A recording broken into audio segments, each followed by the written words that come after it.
Welcome to As a Matter of Faith, produced by Altered States, the internet ministry committed to starting each weekday with the good news of the gospel.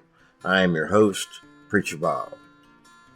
If you're a fan of country music, you likely recognize the name Dierks Bentley.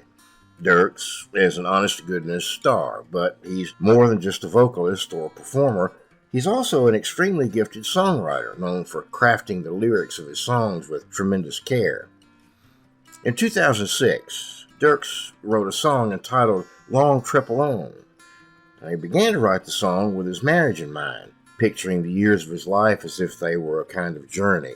The original intent was to describe what it meant to go along that journey with his spouse by his side. But as he began to write, his perspective changed. And by the time the song had ripened into a finished product, it no longer was about a husband and wife, but rather about the desperate need that each of us have for the presence of the Lord. As Bentley describes it, our lives are a long trip alone over sand and stone. Boy, ain't that the truth. You know the hardships as well as I, the difficulty, the disappointments. Left to our own devices, we'd just kind of wander around in tight little circles.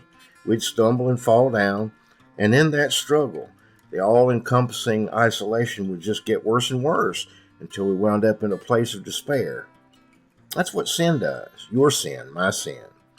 Not only does it make this journey of life painful, it isolates us. It separates us from God. It forces us to walk that long trip alone, a trip that ends in eternal death. And that's where Jesus comes into the picture. In Jesus, God became one of us.